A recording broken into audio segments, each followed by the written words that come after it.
奈何桥的传说及故事。奈何桥又叫做奈何桥，是中国民间信仰中通往冥府的一座传说桥梁。奈何是佛家所说地狱的河名，又称奈何桥。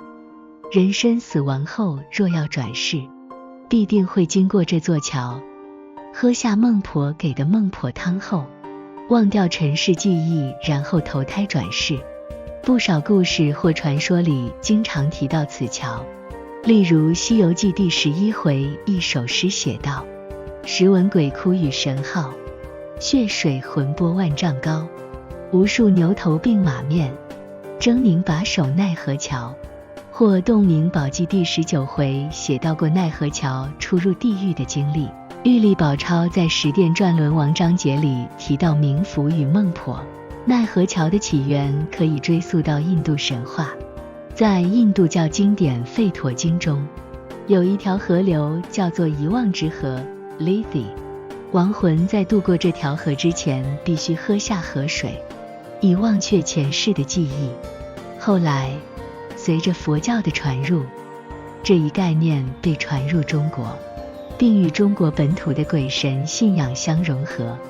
形成了奈何桥的传说。在中国民间信仰中，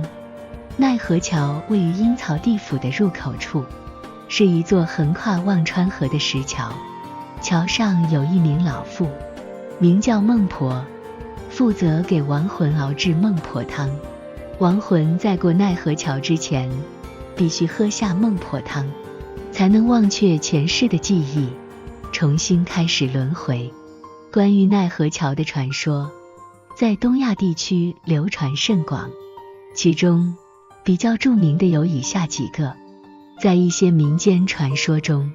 奈何桥上还有其他一些有趣的元素，例如石碑。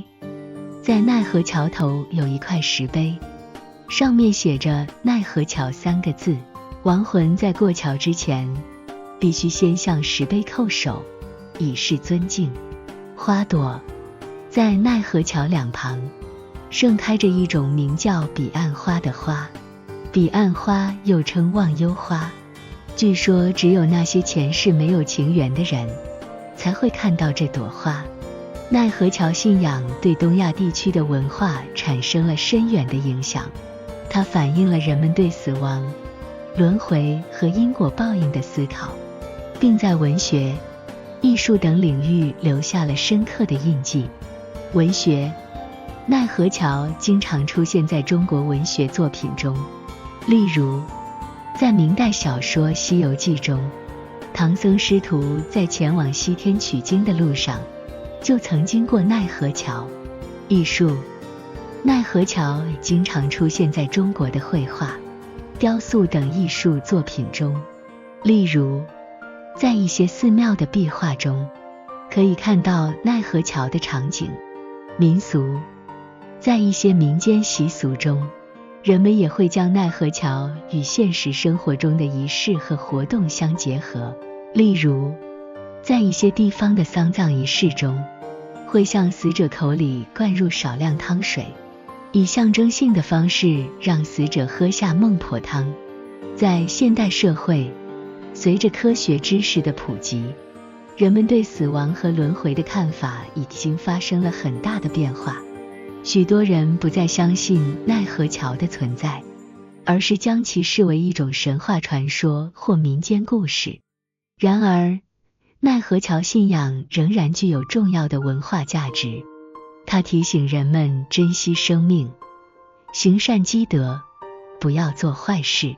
此外，奈何桥信仰反映了人们对公平和正义的追求。在理想的社会中，在现代社会，随着科学知识的普及，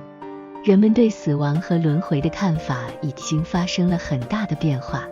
许多人不再相信奈何桥的存在，而是将其视为一种神话传说或民间故事。